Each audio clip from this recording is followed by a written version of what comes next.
Ladies and gentlemen, Manchester United have somehow, some way found their way to a victory over the Toffees, over Everton, and secured a very important victory that see us only 2 spots higher, which is 13th in the Premier League. What's up, everybody? It's the Aidan Sports Show, and welcome back to another video. Today, we've got a Manchester United versus Everton 3-1 match reaction. It was a very, very good game from Manchester United, and obviously, I'm walking away from this game very, very happy with the result. I think Everton was a must-win, no matter what lineup he put up, no matter what situation we're in. If we did not beat Everton today, the Premier League, the top 4, Europa League spots, all of them you could have kissed goodbye, in my opinion, because you need to beat some of the big teams when they come your way or when you go to them. These are some of the teams here that we face: Arsenal, Chelsea, Everton. In the Premier League, you need to beat some of these teams, and Everton is a big, big result. Obviously, when you looked at that starting lineup today with Manchester United and Everton, you looked at that team, and in my opinion, this was my first reaction when I saw that team. I said, right, draw or loss, and I'm going to be Ollie out, because that team, for a lot of people, was absolutely inexcusable and should never have ever been selected today. But again, that team managed to work, and I think that team did a lot of things right. But again, there's always going to be a negative in this result, especially with that lineup, and I'm going to get to that later. But at the moment, I'm just going to be delighted and relieved that Manchester United managed to get a big win in the Premier League and actually deserved to win the game. And that's where Manchester United, I feel, got a lot of things right. They deserved to win that game. We did play better than Everton. We dominated that game from start to finish, and Everton's a good side, and I think that's the big message here. Everton are a good side, and they managed to win. So, of course, when I said that if Ollie doesn't win this game, I would be Ollie out, I meant every word of that. But Ollie did win this game, so I think Ollie's, for me at least, for the time being, for the next 2 weeks, Ole Gunnar Solskjaer's job, I still believe in it. But at the end of the day, I don't know. I don't know what the situation is going to be in a few weeks' time, maybe even a month's time. I don't know if Ollie is going to be the manager for this entire season. But what I do know is, I said, if we lost to Everton, that would be it for me. But we didn't lose to Everton, so I still have that faith inside of me, even if it is just a small amount, that makes me believe that Ollie can do something with this club. But at the end of the day, enough about Ollie in, enough about Ollie out. You're going to hear a bunch of that from a bunch of different people over this course of international break. Let's talk about Manchester United and Everton. Let's talk about the game itself. Manchester United dominated this game in many, many ways, and I think Everton did not play a good part in this. First off, the first thing I noticed, and I did watch this with a friend, so it came to my understanding very quickly. The Calvert-Lewin wasn't an out-and-out number 9 today. And I think the CDMs did a very good job in that retrospect, because it made Calvert-Lewin a lot go to the wing and try and create something from there rather than centrally in the box all on his own. And the CDMs, in my opinion, did a very good job, because the centre-backs could have definitely been targeted. Victor Lindelof was targeted the entire game, but throughout that, the CDMs did a good job in making Calvert-Lewin basically go out of his position to try and do something. Now, overall, the CDMs didn't have that great of a game, but in that area, which is probably the main area that they're supposed to be targeting, I thought they did well. In our area with Manchester United, it was the same old thing. We were very defensive. We attacked where we could attack. We got some goals. Bruno was amazing today, and he was definitely the difference maker. We needed a difference maker, but I don't think Manchester United were out-and-out full-force attack. And that's what I wanted to see. I wanted to see Manchester United live and die by the attacking sword, to go and give everything in the attacking way. And we didn't see that. But in the end, we saw enough to win the game and win it pretty well as well. Again, 3-1 might have been kind. I think 2-1 would have been fair. But at the end of the day, that's what I saw from Manchester United. Again, our fullbacks were very high. The CDMs did what they were supposed to do. Luke Shaw got injured, I believe, or he got a knock, and he had to get substituted out. And yeah, I thought Manchester United played decently today, but that doesn't mean that this lineup is the way to go in the future. Absolutely not. I don't believe this lineup is the way to go, because you're just benching so many good players in one time. And at the end of the day, Manchester United should be a team where every player it's fighting for their place. But Van de Beek should have never got dropped. Pogba should have got dropped. But if you're going to drop both of them, that's a big statement. And honestly, there were negatives to this performance today. Again, I don't think Scott McTominay had a great game. Lindelof and Wan-Bissaka, in my opinion, didn't have great games. Juan Mata did not have a great game. There are players there at Manchester United that were there for the taking that should have been dropped a long time ago, still out here not having good games. So there is that negative there. But again, as long as we are winning, Manchester United, I can't complain about this result. I needed this win. I wanted this win. I was waiting a week for this win. Yes, the Champions League was dreadful and it should not be forgotten, but this was the more important game because we needed to fight in the league. We are now 6 points, I believe, away from Southampton, who are top, and we have a game in hand. And yes, there will be more teams over the coming days that will go above Southampton, but we are in fighting distance at least. Even in 13th, we are in fighting distance. Arsenal are not so far behind us. Man City are not so far behind us. So, not far in front of us, I mean. So we still have that distance to make up, but it's not so far. It doesn't look so bleak now with this victory. So let's go into the player ratings. Again, these player ratings might be a bit... Again, because it's just me watching, so it could be a bit different to everybody else's. I hope you guys are okay with that. Also, if you do enjoy this video, please like and subscribe. 2 subscribers away from 280. If you guys are still watching, you must feel that there's something to this video. So go ahead and give me a subscribe if you would like. Anyway, enough about that. Let's go to the player ratings. For David De Gea, David De Gea is an interesting one because I really thought the only goal that he did concede, I thought he could have saved. But looking at the replays, again, from first thought, I thought, how is he getting beat at his near post? But again, looking at the replay, it's just a very unfortunate circumstance where it just goes through Wan-Bissaka's legs. And David De Gea was caught by surprise. I still think that David De Gea could have saved that, but it was just a really good shot from Bernard. So I'm not going to fault him at all for that, to be honest, even though I think he could have saved it. But whatever, it's a 6 out of 10 for David De Gea. I still think he's had a relatively decent start. I thought there was a situation in that game where David De Gea was forced the ball to, Lindelof forced the ball to De Gea, and De Gea had a very bad clearance. And it gave me flashbacks to the last Manchester United and Everton game where Calvert-Lewin intercepted David De Gea's kick. And I actually made a video about that. That's one of the earlier Manchester United videos I made, and I was frustrated as hell with that. I'm lucky, and hopefully that never happens again with David De Gea, but I'm happy that didn't happen this time around. There were 2 penalties, again, that could have been called. I'll discuss that later if I do remember. Aaron Wan-Bissaka,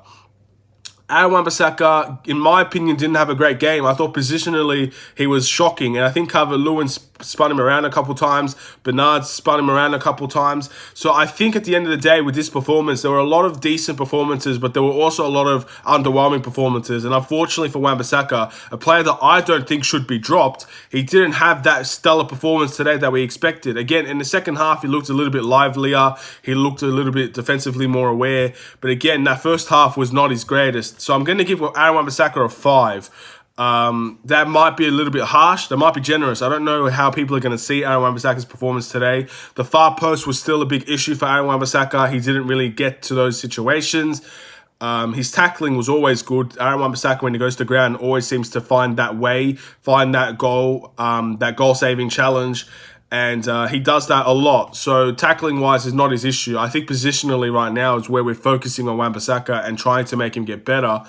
And I thought overall today, the first half was really bad, and the second half he looked better. So that's what I'm going to give his player rating. Victor Lindelof, on the other hand, I'm going to give a 4 out of 10 to. And I definitely thought Victor Lindelof was one of the worst players on the pitch today. A lot of turnovers from Victor Lindelof, and he got bullied off the ball a lot. And he forced that ball to David De Gea that could have easily been a goal for Everton if David De Gea didn't react as quickly as he did. That was a very, very bad ball to give to your goalkeeper when you're pretty much already being pressed. I think you clear that. If you need to clear that ball, or you need to find another pass not to the goalkeeper. So, yeah, I thought Victor Lindelof was poor. Again, the first goal was mostly his fault. He got bullied in the air. And this is what Everton's game plan was the entire time, to be fair. Trying to get Victor Lindelof and Calvert-Lewin in solo situations where Calvert-Lewin could dominate him in the air or make a move on him. And that first goal is exactly what happened. He made a move on Victor Lindelof, and Victor Lindelof got bullied in the air, and he ended up conceding that first goal. And I thought that happened a lot with Victor Lindelof today. And this Everton does not seem to be Victor Lindelof's favourite opponents, I guess you could say. They targeted him, and I thought he had a bad game. So that's what I think about Victor Lindelof. Harry Maguire. Again, if you want to talk about, there was this area when Harry Maguire should have got a penalty for him, where Pickford basically just kicked him in the chest, and there was a penalty that could have been conceded against him, and I think both of them are penalties, to be honest. Where he slide tackled, I believe it was Calvert-Lewin. I don't know who he slide tackled, but yeah, I honestly thought both of them were penalties. Again, I actually didn't see the Harry Maguire one that he got fouled against, like the slide tackle Harry Maguire did. So maybe I'm wrong about that. But I definitely think that could have been a penalty. Probably should have been a penalty. And the one where Pickford kicked Harry Maguire should have been a penalty as well. So either way, I guess that kind of levels things out. I'm not really sure. But yeah, I thought both of them were penalties. But overall, I thought Harry Maguire had an okay game. It was an average performance. I'm giving him a 6 out of 10. I think he was very vital in the air because, again, they were targeting Victor Lindelof. So any cross that did get into the box would have been a danger. And I thought Harry Maguire in that area did well, but I think everywhere else it was just average. So I think a 6 out of 10 is fair for Harry Maguire. Again, he's had steady performances over the past couple of weeks, but he's not been the Harry Maguire that we expect. So hopefully he can still get to that. This 2-week break, international break, he'll be playing for England. Hopefully he can get a good result with England. And hopefully Manchester United will come back with a better Harry Maguire in 2 weeks' time. Luke Shaw. He didn't play the whole game, but I'm giving Luke Shaw a 7. I thought Luke Shaw was one of our better players again. He got an assist again, I believe, in the first goal. To Bruno Fernandez. That was Luke Shaw's cross. Again, Luke Shaw, good cross, good goal. Very similar goal to the Istanbul goal with Martial. Bruno Fernandez scored that goal. And I thought Luke Shaw played well. I hope he's okay. Again, 2 weeks, he's going to be able to rest up, heal up. I don't know if he got called up for England or not. And I hopefully, if he's knocked, he doesn't go to the England national team. So, yeah, I hope Luke Shaw will be fine after this. Again, Alex Telles is training. So if there is a left-back issue, we can hopefully get that sorted over time. But yeah, I thought Luke Shaw was great today. Let's go to the CDMs. And to be honest, I'm going to start with Scott McTominay, so I know I'm going to give Scott McTominay. Again, Scott McTominay had a very similar performances to his past few games. He turned the ball over a lot. I thought he was better in the tackle today. On the ball, not really that great. With Scott McTominay, it's basically a lot of effort. But again, I don't think Scott McTominay had the greatest of games today. So I'm going to give Scott McTominay a 5. Again, was underwhelming, but again, he did the main job of separating Calvert-Lewin from the centre backs. He did that well with Fred, but I think everywhere else, I don't know what Scott McTominay would provide us. Maybe it was the right call to play him in this game because again, Everton are an energetic side, they're a fast side, they have fast midfielders and they have creative midfielders. So I think maybe Matic wasn't the best idea here. So maybe Ole got that right. I can't tell you for sure. But his performance, again, I don't think was up to the Manchester United standards you'd expect from any of our players, but let alone our starting player. So in that area, I'm going to give him a 5. And that could be wrong, that could be right. You guys can decide that for yourselves. That's just my opinion. And Fred, this entire game, I was watching Fred and I don't know what to give him. I actually don't know what to give him. I don't know if he was a man of the match or he was bang average. I really don't know what to give Fred. I mean, he was not really noticeable today. He got a lot. He got decent tackles in, good passes in. I don't know. He wasn't the standout as he used to be. Like again against Leipzig, he was a standout. Against PSG, he was a standout. I don't know if he was that level of good. I think I'm going to give Fred a 6, to be honest. I think that is what I'm going to give Fred. And I really feel like I could be wrong there. Again, I didn't notice him as much as I probably should have, and that is definitely my fault. But I can't sit here and say he got above that or below that if I didn't notice him as much. So maybe someone that really paid an eye on the tactics of the game, of the movement of Fred, might be able to judge him better than what I did. And again, I really apologize for that because I think he probably deserves a better rating, but maybe he doesn't. So I don't know. I'm going to give Fred a 6, and we're going to move on, and hopefully I get that one right. Hopefully people can agree with me with that one, and we'll move on. Bruno Fernandez. The Portuguese Magnifico had a fantastic game today. Again, last year against Everton, he was the key difference. This year against Everton, he was definitely the key difference. He had 2 goals and an assist today. I'm going to give... look, I don't think I don't think it's a 9 out of 10 performance because, again, I don't know. I feel like the only things I saw from Bruno were the chances. Maybe it is a 9 out of 10. I'm gonna say an 8.5. I'm giving Bruno Fernandez an 8.5, and obviously he's my man of the match. Very, very good goal for the first goal. Again, beautiful header. Fantastic header. In the right place at the right time. He comes in just at the perfect time. He was behind the defenders, so they didn't know he was there. Runs in, headers it, bang, 1-0. Beautiful goal. Second goal, very, very, very fortunate because I don't think he was shooting. Hits the post.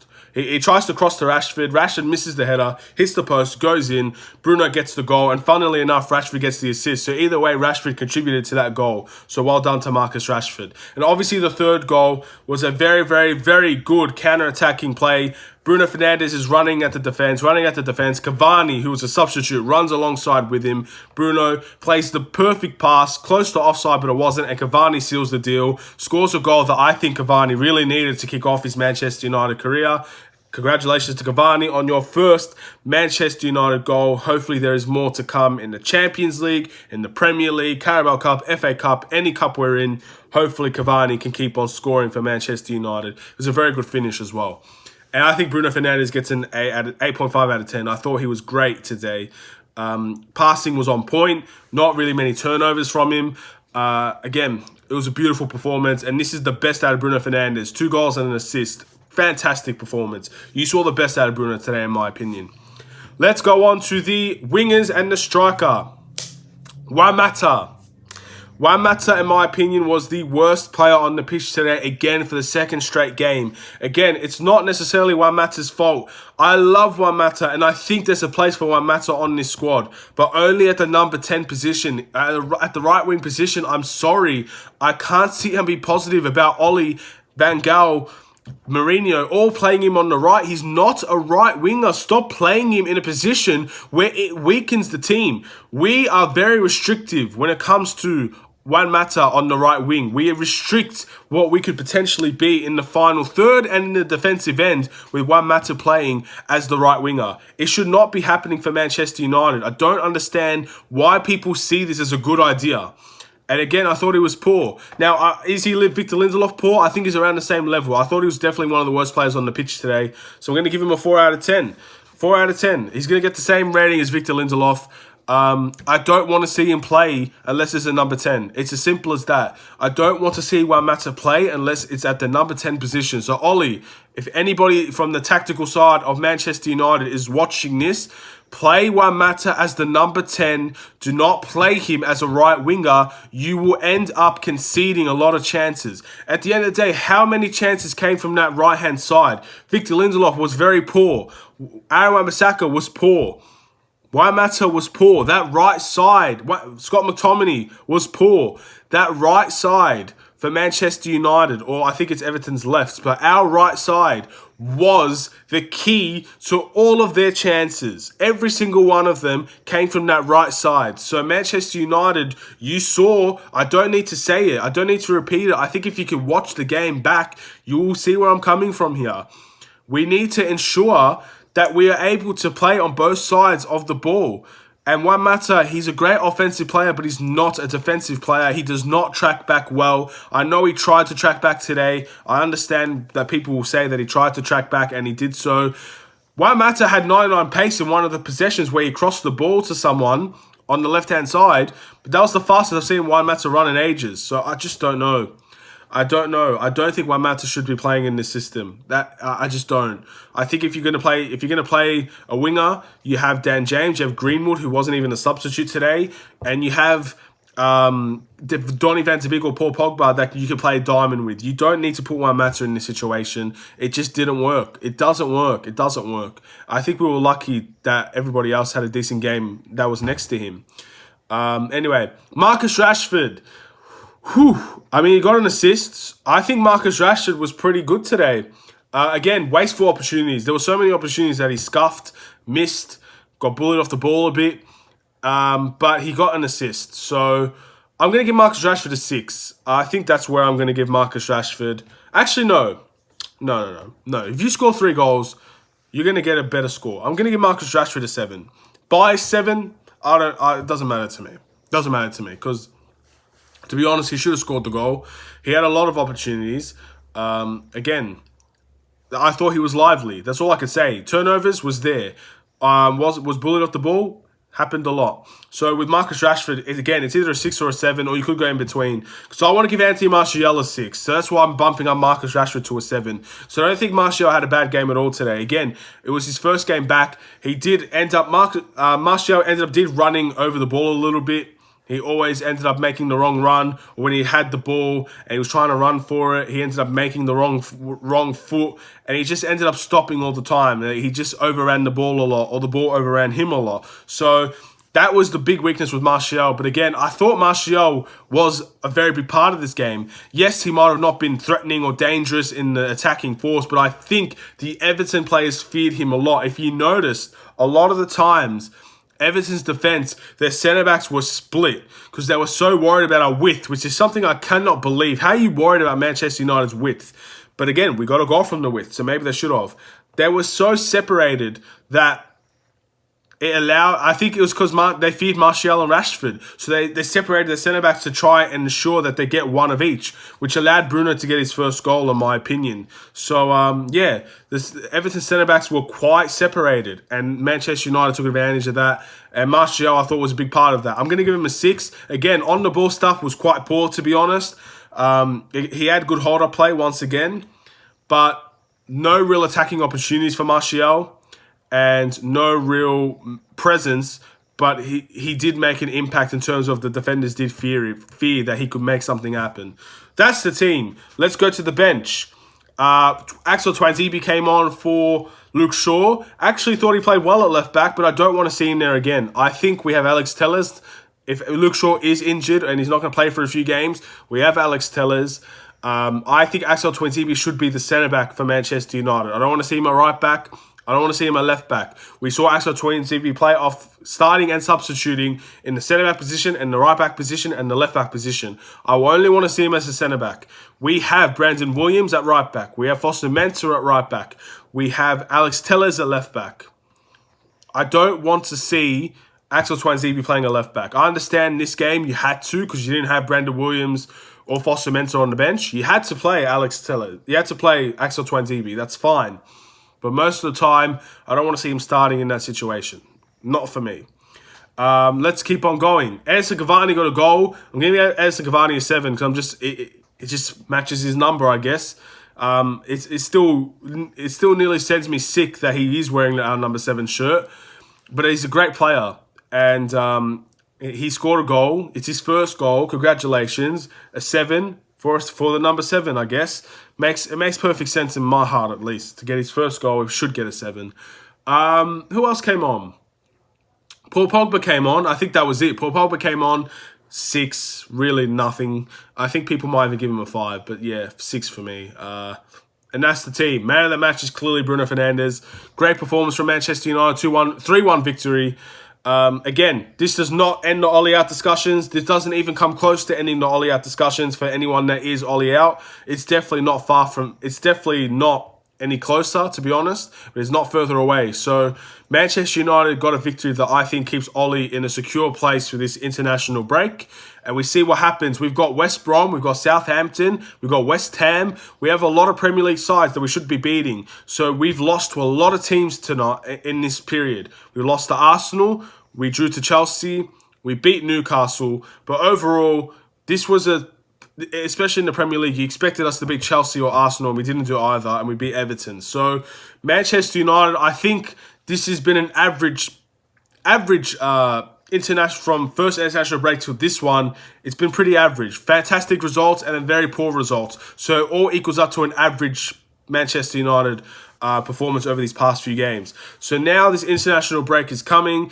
We've got West Brom after the international break, so stay tuned for West Brom. We need to beat West Brom again. We need to beat all these teams because we are still 13th. We are still far behind in the league, and we need to play catch-up now. A lot of the other teams, Liverpool have Man City. So again, we have a lot of areas where if we can just win some games, we might be able to make up some ground. But again, Is Ollie's job safe after this? What do you guys think? I think I am Ollie in. I have a small amount of faith that's still left in him, and I don't want to go Ollie out until I completely have nothing left.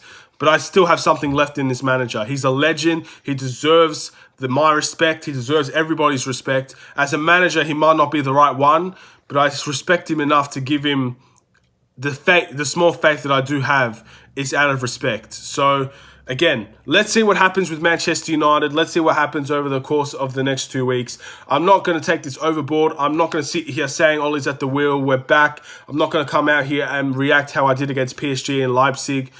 This is a big performance. It's a big result. The lineup, I still don't like that lineup, and I'm never going to like that lineup. So if we play it again, I'm not going to like it. But again, as long as we won this game, I'm not going to complain about it either. But when we lose, you can bet I'm coming for that team, for that selection. Because Ollie did get it wrong in that selection today. That selection itself nearly put me Ollie out. But we won the game, so let's see what happens. Thank you guys for watching. If I had to give Ollie a rating, I would give it a 5 because I still think the selection was poor, but the selection won the game. Please like and subscribe if you're new. 2 weeks, more Manchester United videos will come. These will be discussion videos for the international break. Talking about Ollie, talking about Poch, talking about Paul Pogba, talking about Donny van de Beek. There will be a few videos for Manchester United, so stay tuned for that. Have a wonderful and safe day. I will see you guys in another Manchester United video. Take care and peace.